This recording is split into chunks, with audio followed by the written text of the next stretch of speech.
have the honor. I'm Evan Knappen. I'm an attorney here in the Free State. I was vice president of the Free State Project, an early mover. I love New Hampshire. Best thing I ever did in my life was move to New Hampshire. And of course, the reason it's the best thing I ever did is I moved from New Jersey. So it was a no-brainer. And even if the Free State Project, before we moved, we thought, Bev, my family said, even the Free State Project accomplishes nothing, not a thing, we will have improved our quality of life 180 degrees. And in fact, we did, and in fact, the Free State Project has done tremendous things already in the state of New Hampshire. Do you realize that Free Staters control 1% of the state legislature? That's right. That's pretty good, huh? And that we have been the catalyst to liberty issues and freedom issues and changing and fighting for liberty here in New Hampshire, and I've seen it, and I just get a smile on my face every time I think about when I see a name of somebody I know from this great organization that is out front making that difference. And you say, wow, I'm part of that, and it's a great thing. And I want to tell you about a person who excels in that regard, who always puts a smile on my face when I see the accomplishments. And that person is a state rep who is dedicated to liberty, who is dedicated to freedom, who is a wonderful person as a person, just a wonderful person. We all love her. She stands up for us. It wasn't the cops coming. Okay, so here we go.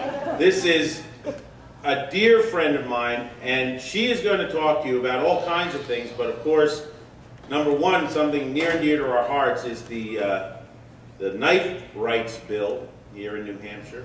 And she'll explain all about that, the tremendous progress we've made to remove a really archaic malum prohibitum law in this state, so that when we achieve this goal, and I say we for all of us, New Hampshire will be the freest knife state with the most freedom for knives in the country. And this is vital because there is a national focus on our state on this issue, and other states are copying and moving ahead, giving knife rights and knife freedom throughout the country.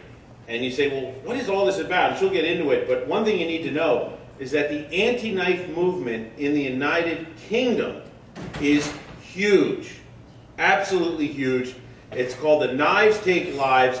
You know, they absolutely got rid of firearms, you know, and so hammered guns so that they're so rare and impossible to have anyone with firearms freedom that their new boogeyman is knives. But the problem is, whatever happens across the pond, it ends up coming here. And you need to know that the roots of our gun control, now historically we could argue the earliest gun control against slaves and against Indians, I understand all that. But the real essence of the root of the anti-gun movement in the United States came from the United Kingdom after World War I.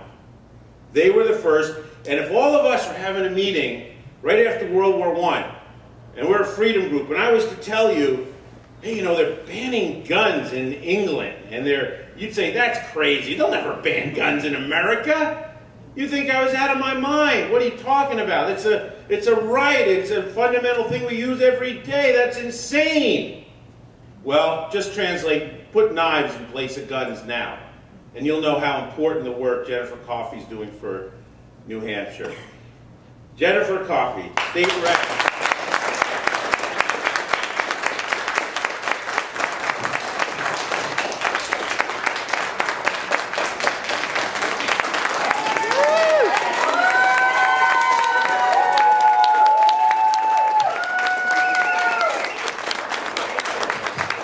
Thank you very much. So, for those of you who don't know me, I am Jenn Coffey. I am a Free Stater, and I'm an early mover. And I moved here in 2005. with my husband, Billy, and my son, Jesse. And before I get involved with what I do here, I want to give you a little bit of background because I think it's important for you to know who I was as much as who I am. Back in 2005 in January, when my husband and I initially signed up for the Free State Project, I was not political. I was one of those people that didn't get into politics, not my thing. My idea of a good day was to have a nice day at work and have coffee with my girlfriend, and that was pretty much the extent of my outdoor excursions, except for the grocery store maybe. But I didn't get involved in paying attention to what was going on with our country. I didn't get involved with what laws were getting passed or who was a legislator. I mean, I went in and voted, but I probably voted pretty stupidly. I saw the ads. I didn't go out and talk to candidates. Why would I do that? I learned a lot from the Free State Project, and I'm thankful that my husband's catalyst of waking me up was fulfilled by becoming a Free State Project member and learning that there's a lot out there I need to pay attention to. When we first came up here, the first thing that I had actually done, that was my first real political thing, was to review bills. And for those of you who don't know, the New Hampshire Liberty Alliance looks at every single bill, and there's at least 1,000 every year, that goes through the New Hampshire House and Senate. And I got involved in doing that, and I would advise you that no matter where you are, do that where you are. You will learn so much because you read about what they're trying to make law. And now when people tell me that they're not into politics like I wasn't, I tell them that's okay. But remember, politics is going to get into you. Because every law that goes through affects your life, affects your family's lives. You may not want to pay attention, but you will pay attention when it comes out of your back pocket in taxes. You will pay attention when you find yourself behind a barbed wire fence 200 yards away from the people that you want to speak to and have it called a so-called free speech zone. Our rights are being eroded. And the more people become awake and the more people become aware and pay attention and participate, the more of a difference we can make. That's what I'm trying to do. When we first moved up here, I don't think I had an idea of what I was going to become or what I was going to do. But I learned very quickly that I was coming to a large family. The Free State Project truly is a family.